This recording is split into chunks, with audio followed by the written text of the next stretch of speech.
All right. I'm not going to fight my hair this week, so I'm going to put a hat on. Well, you look good with a hat. Thank you. I have a perfectly round head, so it's hard to find like Charlie Brown. So it's hard to find a. Well, it looks like it's fitting nice on your head. Thank you. That's very kind of you. Very kind.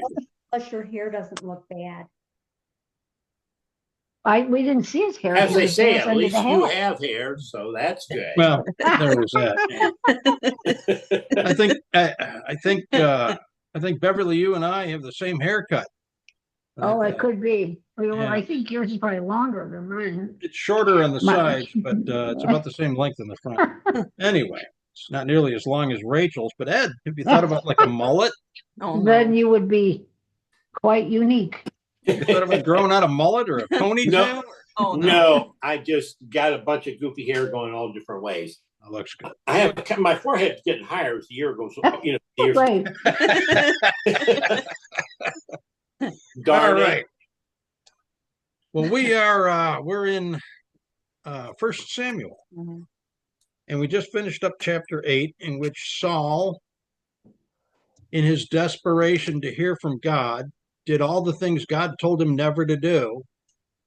And he went and he found a medium, and he asked this medium to call up Samuel, the dead prophet, so Samuel could tell him what to do concerning the coming Philistine attack. Now, David saved Saul's life in the previous chapter, and so then Saul and David parted company, not necessarily amicably, but they parted company. A little bit nervous on Saul's part, I think. And so then David went into the Philistine nations, and he lived there. And he ingratiated himself with the Philistine king.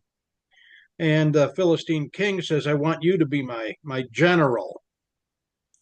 And I'm going to go attack Israel. And so now Saul doesn't know that David is allied with this Philistine army, but he does know that the Philistines are coming against Israel, the army of Israel that Saul is the king of. Yes, ma'am. Why on earth would David hook up with this army to destroy Israel? Not Israel per se, but he knows that they'll be going up against Saul. And he doesn't like Saul anymore. He honors Saul's position, but Saul's tried to kill him several times. And even when David spared Saul's life twice, Saul still didn't relent. He was very oleaginous when it came to his meeting with David. He took David's wife from him, made him a persona non grata in Israel, all the while acknowledging that David's going to be the king, following him.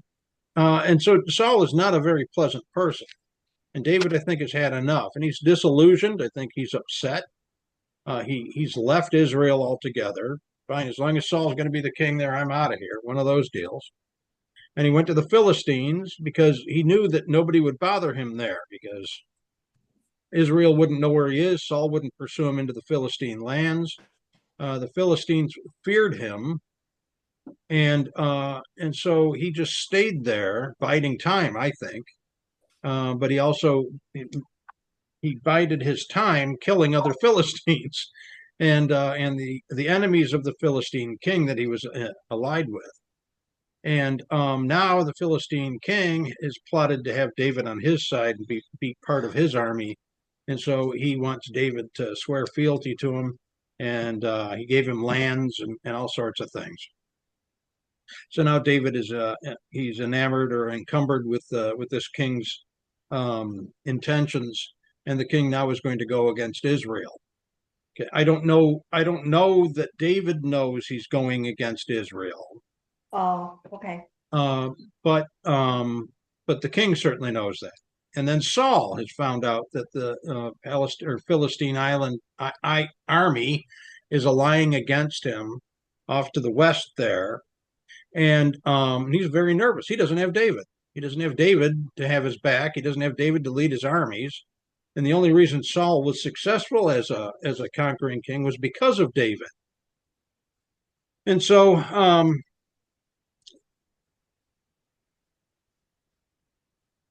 was that really necessary? Rick. Hey.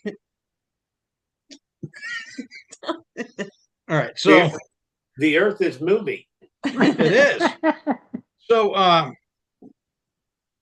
Saul's rather desperate. He says that he's prayed and he's sought the Lord's guidance, but God's removed his blessing from Saul. And because Saul keeps doing everything that God tells him not to, and Saul goes his own way and does what he thinks is right in his own eyes,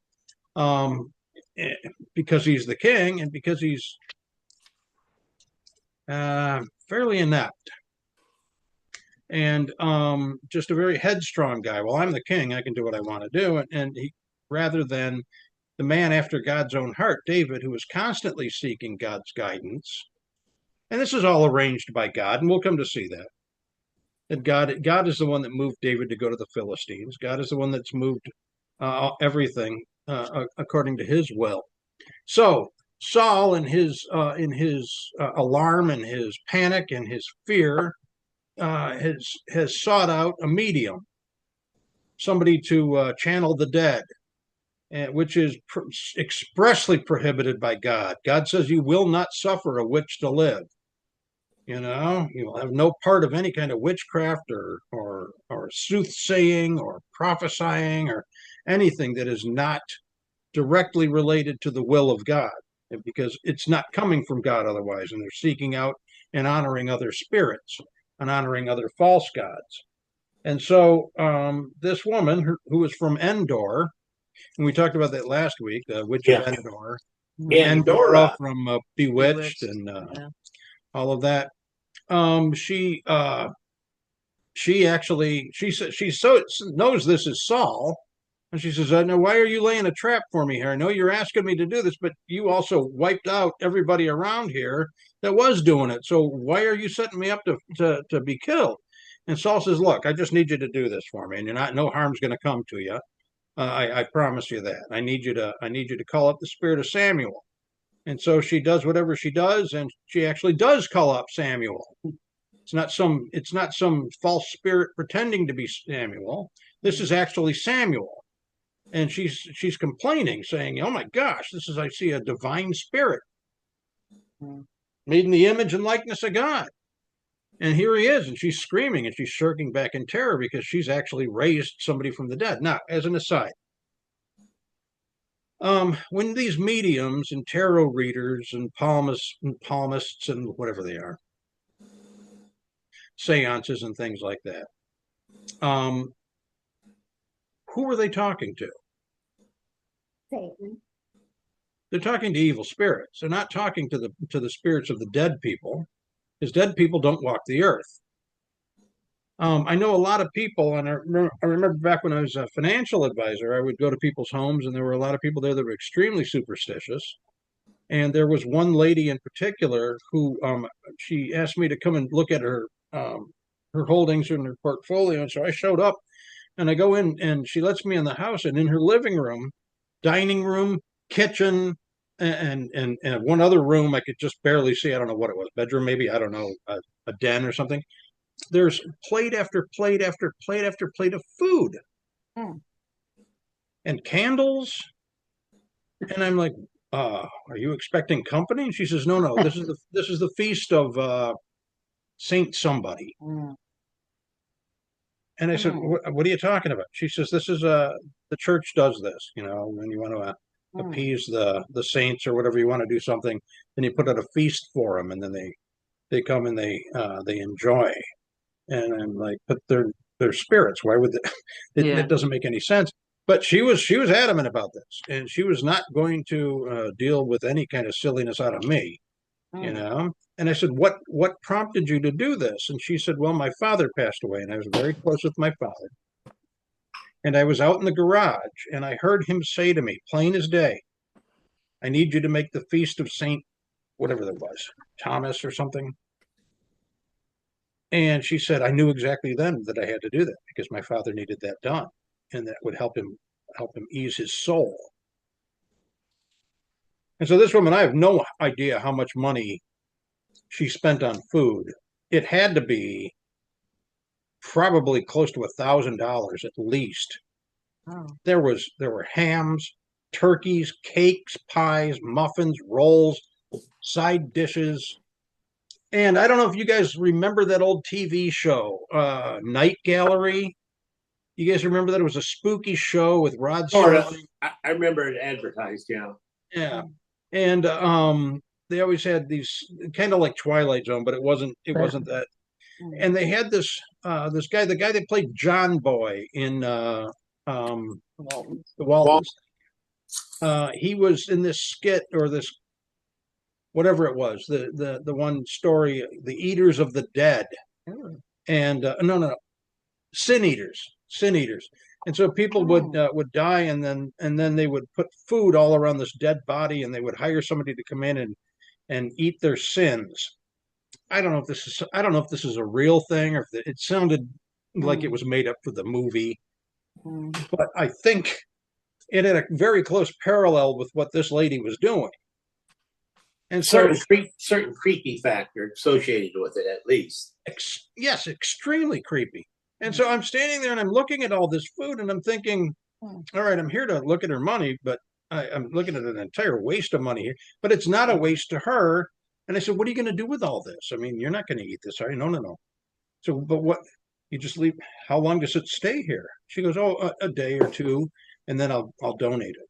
Huh? I'm like, who wants Okay. to eat leftover food? well, I don't know. It was. She offered to send me home with some, but I was no. I don't. You've lost your appetite at that particular point.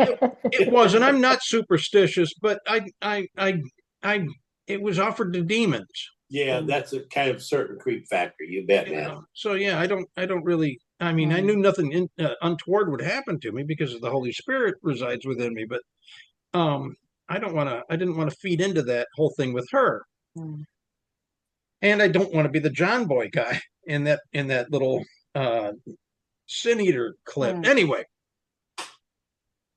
who was it that said that to her? She was convinced that it was her father speaking from the grave, telling her that she needed to prepare all this food for a specific saint. An evil spirit. There you go.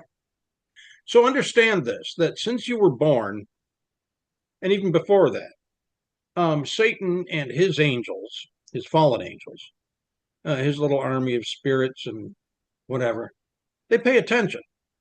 And they've been watching. And they know your entire lineage. They know everybody in your family, going all the way back to Adam and Eve. Because they've been around since then. And they keep records and they keep notes. And they're very good at imitating. They can imitate people's voices, they can imitate the way people look, they can imitate the way people act, and they can dress up just to fool you. And the entire reason they do this is to draw you away from God. Because if they can cause any smidgen of doubt within you concerning God's sovereignty or God's holiness, they will move heaven and earth to make that happen. This goes all the way back to the Garden of Eden. Did God really say? Yeah. The seeds of doubt. And this is what they do. So if you like to participate in ghost stories or that ghost hunt stuff or whatever, the paranormal kind of thing, understand what you're dealing with. And understand that if you have the Holy Spirit residing within you, you're immune to that because the presence of God negates the presence of evil. They can't be in the same spot at the same time. Where there is holiness, there cannot be evil. Where there is evil, holiness won't come in unless it's to drive evil out. So if you participate in any of that kind of stuff, rethink it, please. And understand that that it isn't good for you. It's not going to hurt you if you are saved, if you are if you're a baptized believer. Found it. Then Night Gallery? Night Gallery, it was on Didn't from, need her. She's been looking that up. it's So, on, it's on from 69 to 73. Night Gallery was. Night yes. Gallery was. Yes. And the episode he's talking about was in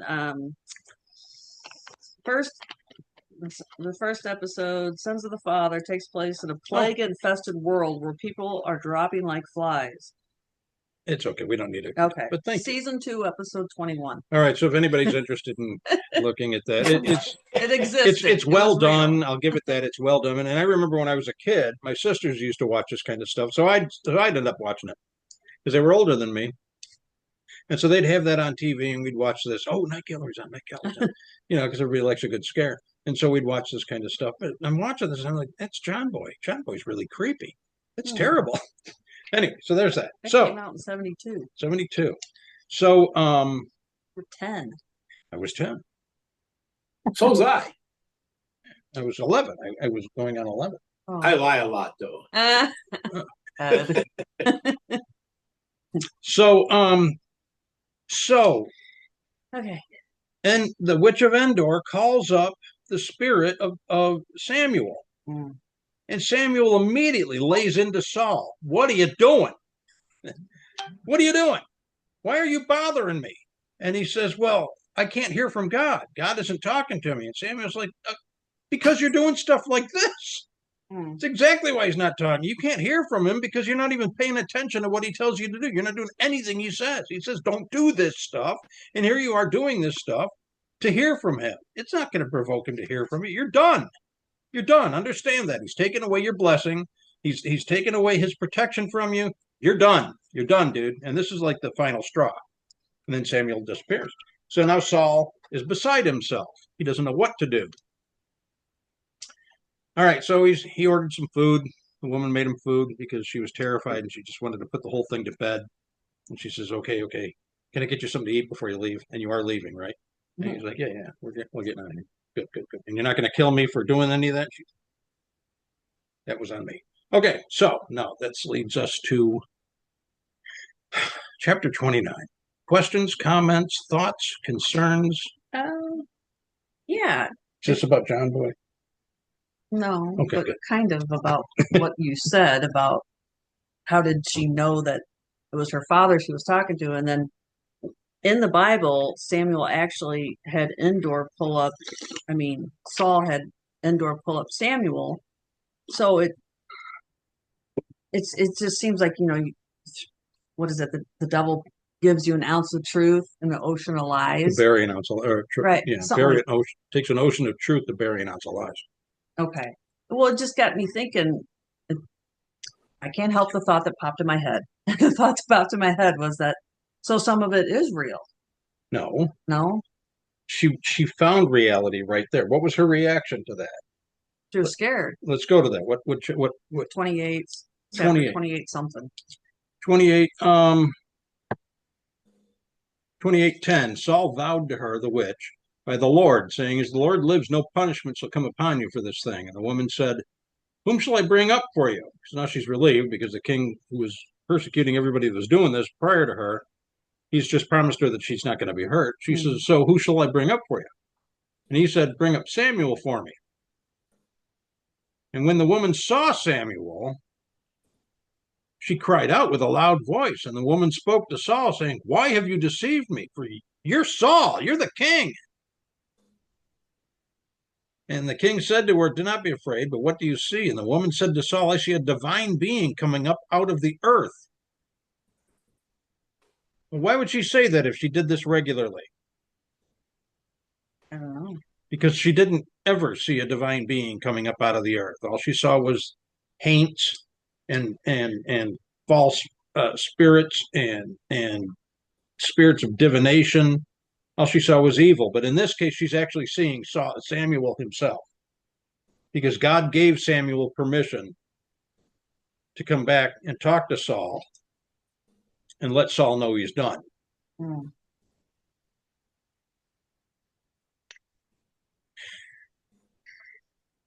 Does that answer your question? That helps. Thank you. But the divine person coming out of the ground, What Coming up Samuel, was Samuel? out of the earth. was actually Sam, right? It was the real Samuel. It wasn't some ghost spirit, false thing she'd been raising or been accustomed to raising or dealing with. It wasn't a demon. So did he go back to being dead again? Yeah. Oh. So did he go back down in the earth, or Probably. Why Oh, did she poor say David. to Saul, why have you deceived me? oh, because before that, Because she said, okay, well, who do you want me to call up? Now, this is an 8. this is like you decide you want to go see some psychic. Okay, and you go see some psychic and you say, I want to talk to my dead uncle. And so she does whatever, and she says, "Oh, your dead uncle's here. Um, he has he wore some kind of a hat." And they, oh yeah, he used to have a sombrero. He'd wear that sombrero everywhere. Oh yeah, right. Yes, yes, it's a sombrero. That's exactly what it is. And he used to take you. He used to take you to. You take me fishing? Yes, yes, that's it. He's got his fishing pole and his sombrero, and he's happy to see you. He's very happy to see you. That'll be $30. And but that's not what happened.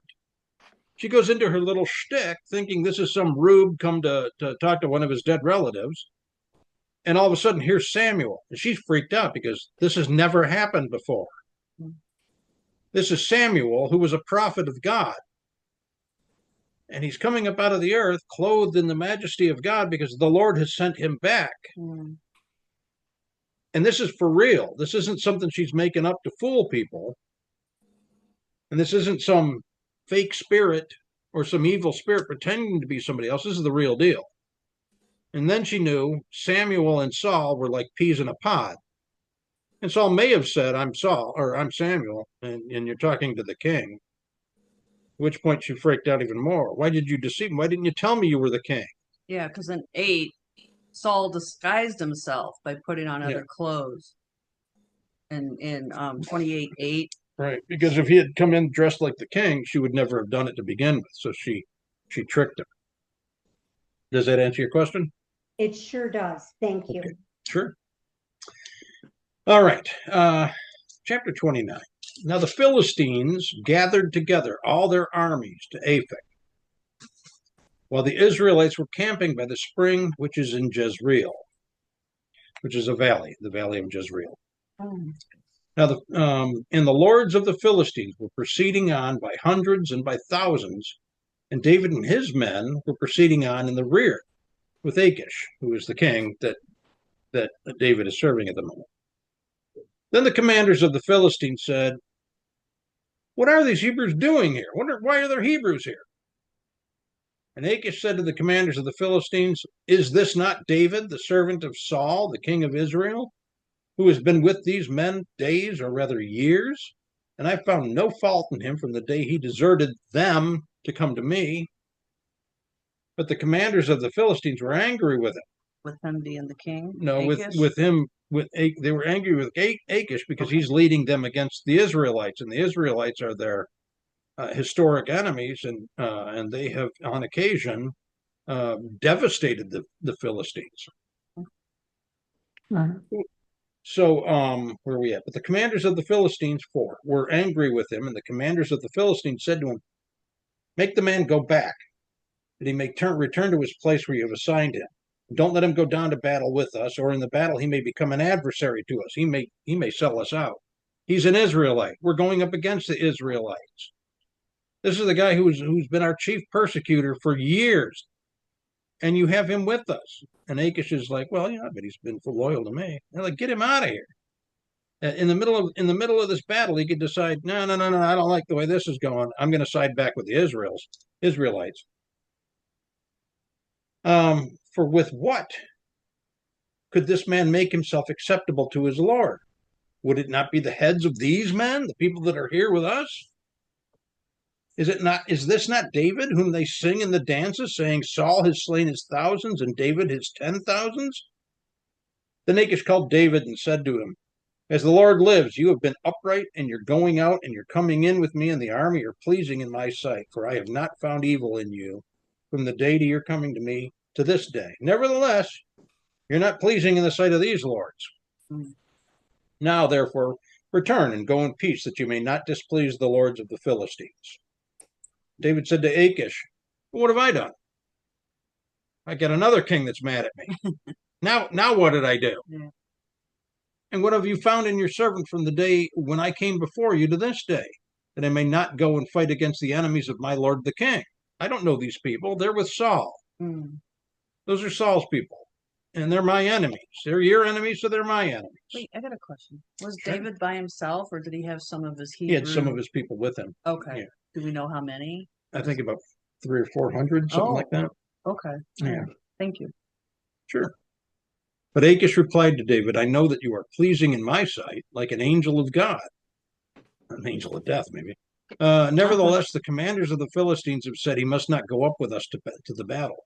Now then, arise early in the morning with the servants of your Lord, who have come with you, of your Lord, who have come with you, and as soon as you have arisen early in the morning and have light, get out of here, depart.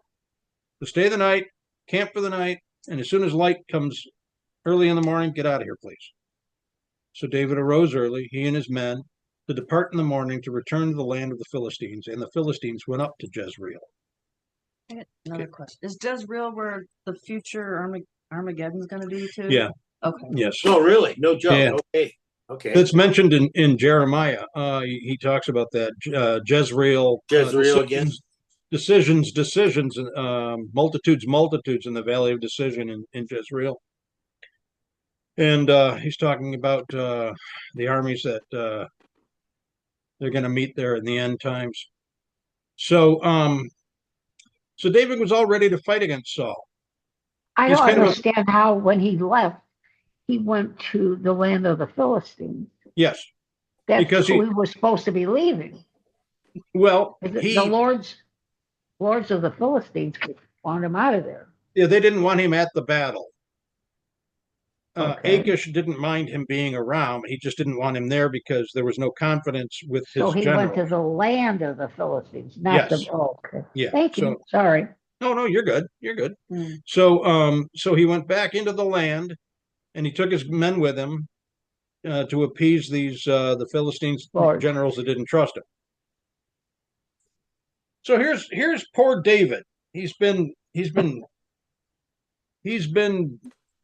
disowned by Right. Saul, and in his dejection and in his whatever, he turns to the Philistines because he can hide there from Saul, and it's also he's kind of a man without a country. He's kind of a lost soul drifting around. So he hooks his boat to this guy, to Achish, and he serves Achish. And Achish says, "I'm going to go attack Israel." And David's like, "Well, I don't care. I'll go with you. That's fine. And that means we'll be coming up against Saul. That's fine. I'll help you out because I'm with you now. Saul doesn't want me. Israel doesn't want me, so I'll be with you." And then he gets up there to go to the battle, and the Philistine general's like, "Oh, wait a minute. No. And get him out of here." Right in the middle of the battle, he could realize what he's doing and change his mind, and then we're in real trouble. He could be the tide shifter, so get him out of here. So there's David now. Okay, so then it happened when David and his men, 30, came to Ziklag on the third day. Now it's taken them 3 days. That the Amalekites had made a raid on the Negev and on Ziklag and had overthrown Ziklag and burned it with fire. A lot of violence going on around here. Then they took captive the women and all who were in it, Ziklag that is, both small and great, without killing anyone, and carried them off and went their way. So all they did was they went in, they raided the town, they took their stuff, they took their women, and they burnt the place to the ground. How rude. Yeah, how rude. Exactly. Yeah, that's all they did. Yeah. That's all they did, yeah. It's horrible. And it's like, hey, my mud hut. You went and you ruined my mud hut. I don't have any trees around here. There's a couple of trees here and there. There's some scrub brush. It's going to take me weeks to rebuild my hut. And you have destroyed my hovel. And worse than that, you took my mother-in-law. Thanks. So, okay. I'm sorry, excuse me. 3. When David and his men came to the city, behold. Have you guys been doing that Oh, this I week? forgot. No. Have you? Darn it, I didn't do my homework. Okay. There was homework. Behold. Yes, there was. I thought you were being funny.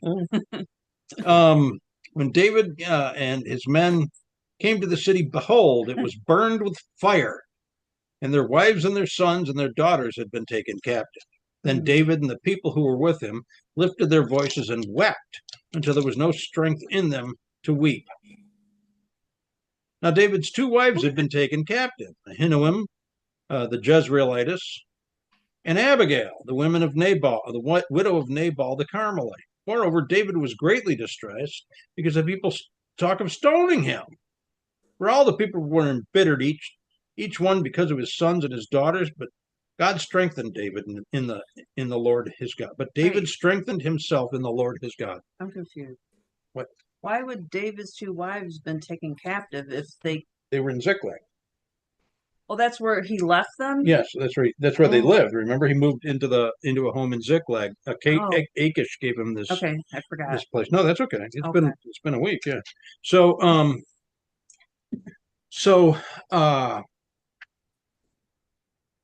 so he left his wives and his goods and everything there, and while he's gone, these people come in and just trash the place. Take his wife, his wives, take the quilt that we're working on, his pottery shards, his new sandals. Rick. What? That nice little gourd dipping thing for water, you know. That too? That too. Burnt the rest of it. Burnt the rest of the ground. And now everybody's upset because they come back and their whole village is gone. Why Bet would they were. Yeah. No joke. They're like, well, you, David, you, and they're going to stone him. Why would they? This is stone your fault. David? You dragged us into Ziklag. You dragged us out of here and we left our women defenseless. So God strengthened him. Then 7. Then David said to Abiathar the priest, the son of Ahimelech, please bring me the ephod. So Abiathar brought the ephod What's to an David. ephod? That's It's that the breastplate thing, right? it's the breastplate that has the 12 stones, one for each Okay, tribe of all right, Israel. yeah, okay. And it's Thank through you. that the kings can prophesy, the priests and kings can prophesy. David being the rightful anointed king of Israel right now, because Saul has lost his position, he can actually use this thing. Hmm. And so David has been trying not to act kingly because there is a king in Israel.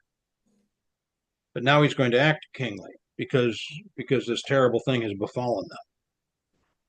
So David inquired of the Lord, verse 8, saying, shall I pursue this band? The Amalekites. The maybe? Amalekites that killed everybody or burnt their place to the ground. Shall I overtake them? And God said to him, pursue, for you will surely overtake them, and you will surely rescue all. Good.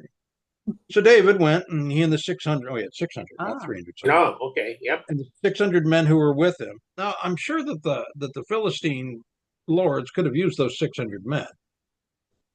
But by turning David away, they turned away his army of 600 as well. So, when they say, okay, he can't be here, and he turns and goes, and 600 people go with him, you got to wonder if they were like, Yeah. they can stay. Hmm. You guys can stay, really. Where was I at? 8, 9. 8, 9. So David went, he and his 600 men who were with him, and came to the brook Besor, where those left behind remained. The people. The army. Yes. But David pursued, he and 400 men, for 200 who were too exhausted to cross the brook Besor remained behind. So now he's being whittled down to 400. But God's already told him, you'll catch up to him, pursue him, and you're going to win everybody over. Now they found, and so it didn't matter if 3 people went with him. Ah, God yeah. had promised him victory. cool. Now they found an Egyptian in the field. And I don't think he was like in the field. I think he was probably walking around on the field. And brought him to David and gave him bread, and he ate, and they provided him water to drink. Then they gave him a piece of fig cake and 2 clusters of raisins. How many raisins do you think are in a cluster? Big handful, I'll bet. What do you think? Handful? 15. 15 raisins. Of course. Thank you. You're welcome.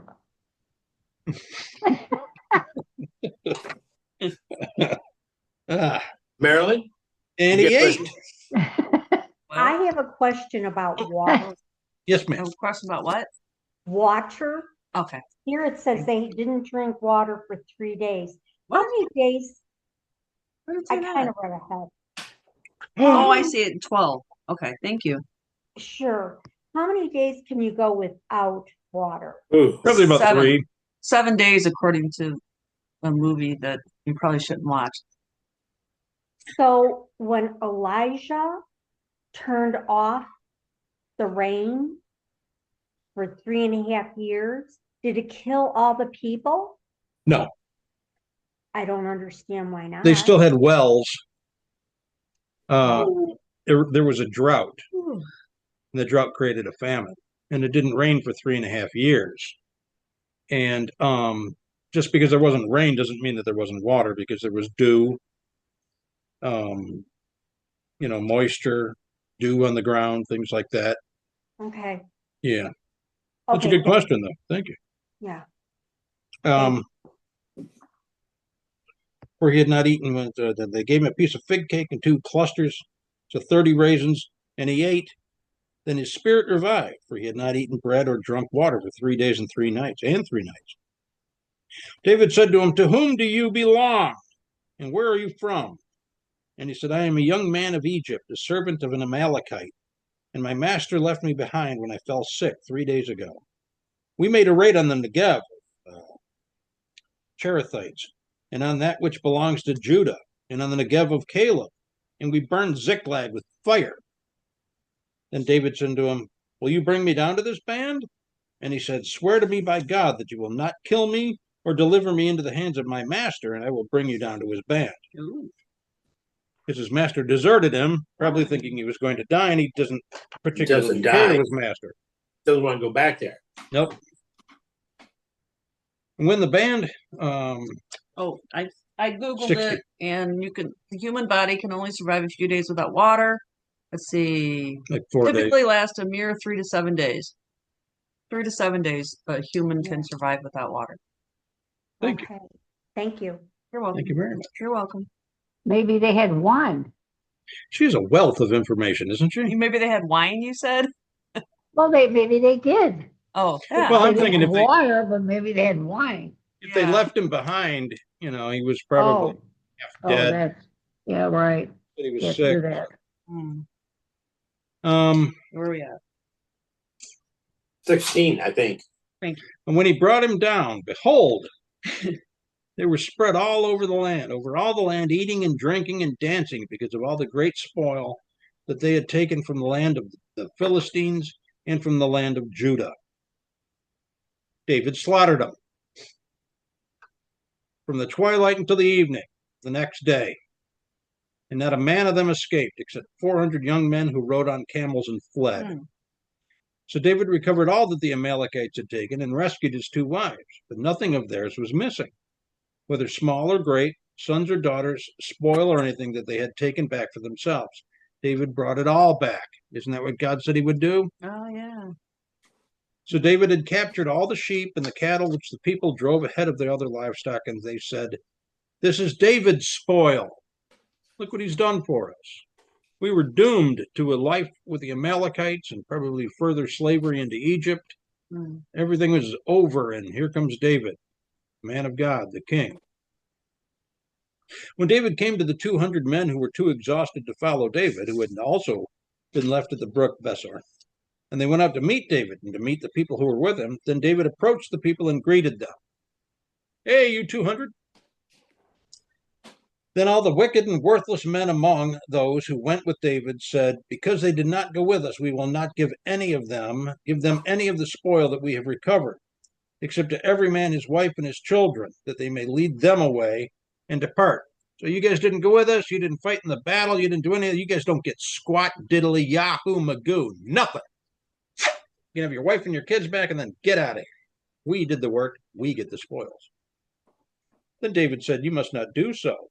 my brothers, with what the Lord has given us, who has kept us and delivered into our hand the band that came against us. And who will listen to you in this matter? For as his share is who goes down to the battle, for so shall his share be who stayed by the baggage. They all share alike. What? They shall share alike. Oh, So it has been from that day forward that he made it a statute and an ordinance for Israel to this day. I'll be darned. Okay. Yeah. what? That even if you don't go down to the battle, if you stay back to watch the bags, if you're unable to go to fight, they're not going to hold that against you. So David said in 24, that's what David said? That's what David said. Okay. 26. Now, when David came to Ziklag, he sent some of the spoil to the elders of Judah, to his friends, saying, Behold, a gift for you from the spoil of the enemies of the Lord. So he even returned some of their stuff to him, because that's what kings do. 27. To those who were in Bethel, and to those who were in Ramoth of the Negev, and to those who were in Jatir, and to those who were in Aror, and to those who were in Sifmoth, and to those who were in Eshtemoa, and to those who were in Rakal, and to those who were in the cities of the Jerahmeelites. It sounds like a floor covering, doesn't it? Jerahmeelite. Or a type of insect. Or type of insect, yeah. Get that Jerahmeelite off me. Look at that, it's sucking the blood right out of my neck. And to those who were in the cities of the Kenites, and to those who were in Hormah, and to those who were in Borashan, and to those who were in Ach, and to those who were in Hebron, and to all the places where David himself and his men were accustomed to go. So they must have had a lot of spoils. Because he said, the Yeah. Egyptians said, we've been pillaging and everything all over the place. So if he's able to return some of the spoils to all these different places, he's sharing the wealth, because some of these men came from all those places. So some of them, they're taking stuff back. What time is it? 5:47. Or what she said. Is it okay if we finish the first book of Samuel? Sure. Yes. Now the Philistines, chapter 31. Now the Philistines were, because this is the end of the matter. Okay. Now the Philistines were fighting against Israel, and the men of Israel fled from before the Philistines and fell slain on Mount Gilboa. The Israelite army is not doing well. David is not on the field with them. The Philistines overtook Saul and his sons, and the Philistines killed Jonathan and Abinadab and Malchishua, the sons of Saul. The battle went heavily against Saul, and the archers hit him, and he was badly wounded by the archers. Then Saul said to his armor bearer, Draw your sword and pierce me through with it. Otherwise these uncircumcised will come and pierce me through with and make sport of me. But his armor bearer would not, for he was greatly afraid. So Saul took his sword and fell on it. So this is where we get that phrase. He fell on his sword. Falling on your sword. Yeah. Oh, thank you. Well, now think about it. What a terrible end Saul's come to. All of his sons are killed. Because he didn't have David on the field with him, because he had isolated and ostracized David. This would have been an afternoon's work. Look at David's fighting his own battle, and nobody survives, except for some guys that jumped on camels and fled. But look at all the spoil that David took, because the Lord was with him. The Lord was not with Saul, and Saul, all of his sons perished. And he had to end his own life rather than be made sport of. Do you think Saul went to heaven?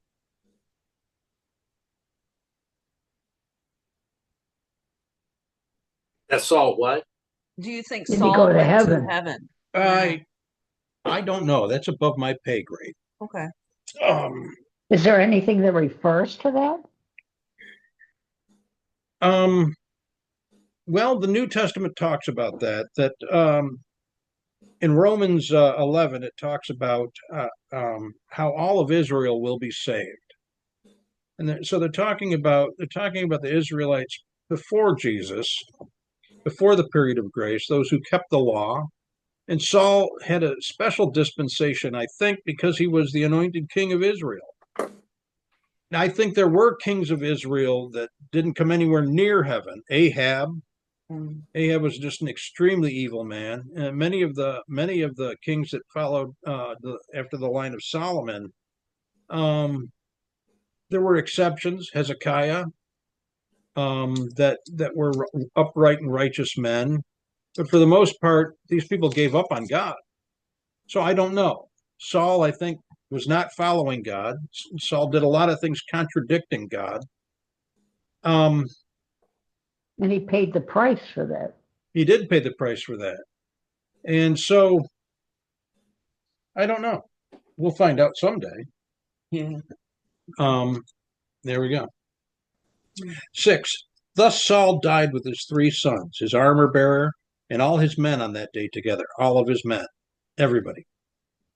When the men of Israel, who were on the side of the valley, with those who were beyond the Jordan, saw that the men of Israel had fled, and that Saul and his sons were dead, they abandoned the cities and fled.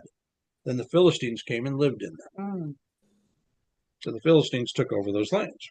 And it came about on the next day, when the Philistines came to strip the slain, that they found Saul and his 3 sons fallen on Mount Gilboa. They cut off his head, stripped off his weapons, and sent them throughout the land of the Philistines to carry the good news to the house of their idols and to their people. They put his weapons in the temple of Ashtaroth, and they fastened his body to the wall of Beth Shan. Good grief. Yeah, I Right? know, right? That's Well, they're gross. celebrating They, because the king of Israel is dead. Yeah, they finally upped the Israelis once. That's Yep. usually not the case. And nowadays, in the Middle East, they would take his body and drag it through the streets. Not much has changed. Not much has changed at all. Now, when the But he inhabitants fell- of, I'm sorry. He fell on his sword, so that wouldn't happen. Yeah, exactly. Yeah, Mm. That happened anyway. it did. Yeah.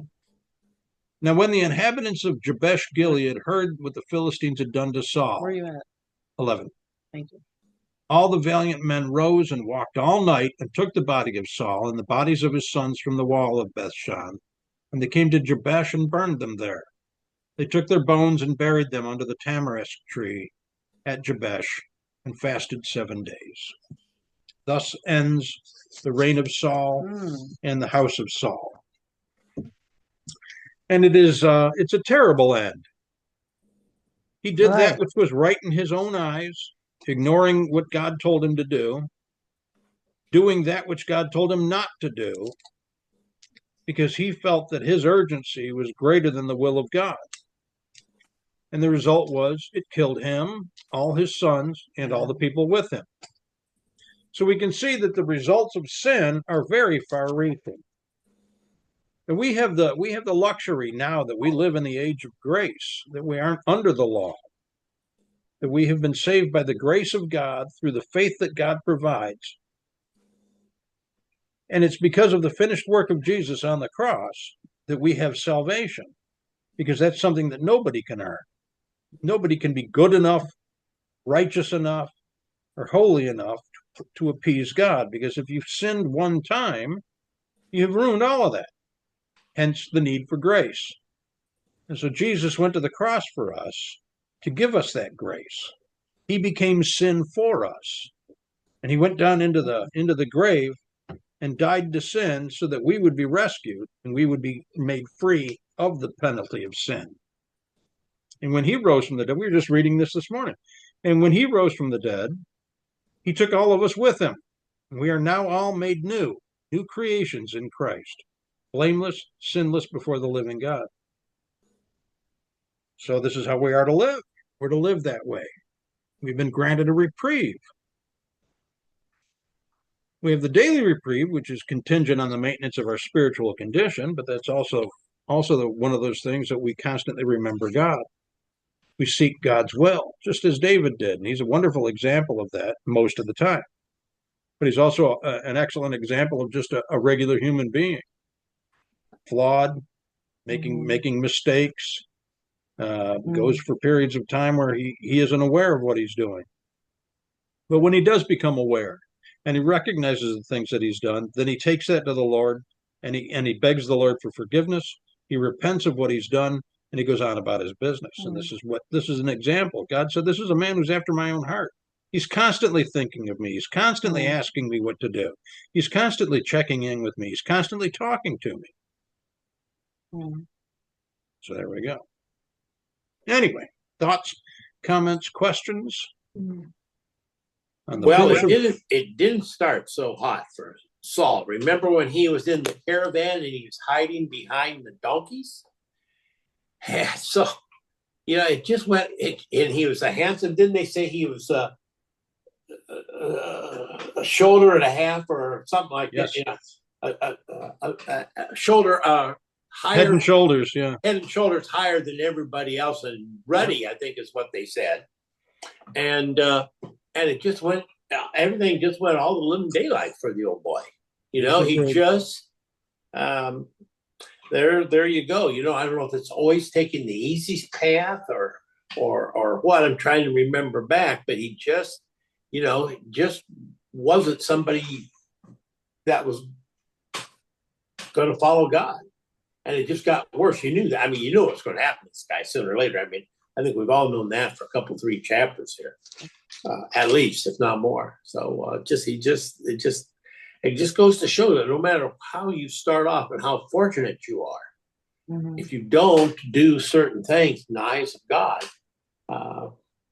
whether that's in ancient times or modern times, there's a story there, I think, for all of us, that if we wander, we may not always realize it, but the ending is not going to be good. It won't probably be like this, but it's not going to be good for any of us, how we end our days.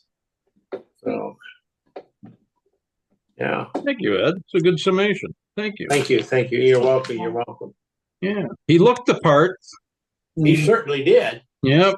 He Had just it going for him. couldn't fulfill it. And this guy who's the younger brother, young shepherd kid, Mhm. just goes to show us that you can't judge a book by its cover. Mhm. God's mind is his own. He does as he sees fit. But Saul didn't want to do it at first. He was didn't. hiding. No, he sure didn't. No, Yeah, that's so right. The reluctant king, very much so. yeah. So then he had to have agreed to do it. Otherwise, Well, think about it though. Okay, so think about it. He's reluctant to be king. He's hiding from the prospect of that. Anybody else would have said, "I'm not qualified for this. I need the Lord. Lord, you Oh. gotta show me how to do this thing. I'll be the king because you want me to be, but you're gonna have to fix this so that I know what I'm doing." Yeah.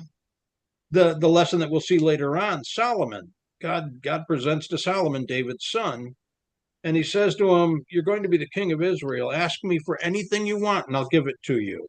Mhm. And Solomon thinks about it, and he's thinking, "I'm going to be the king. I'm very young. I don't know how to be a king. I need wisdom. Please give me wisdom." And God says, "You could ask for anything, and you ask for the right thing." Yeah, I'm that gonna really give you wisdom. please God. Yeah. Yeah. And so in the book of Proverbs, when you go through Proverbs, you see how often, how much wisdom is addressed Mhm. as a desired virtue, and as a thing that we need to seek constantly. And so his wisdom is embodied in the will of God. And so yeah, there we go. All right. Excellent. Anybody Excellent. else? All right. Somebody like to lead us out with a prayer, please? Sure, I will. As we Thank bow you. our heads, our Heavenly Father, thank you for this time. As we finish this chapter about some of the history and events and foibles and mistakes that people make, and if that applies to our life, then so be it in our hearts. Please place it there. An opportunity to read a part of the Bible that maybe we have not explored before, and open up new things for the rest of our lives. Things that had happened in the ancient times with the Israelis. Be with us this following week as we go forward. Give us health. Give us wisdom, much like Samson, or Solomon, and be with us this coming week. Amen. Thanks.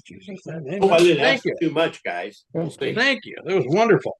So now we're on the juncture here where we're going to see what David does as king. And we have a juxtaposition here. All right, so see you all next week. All right. Yep, yep. Okay. Good.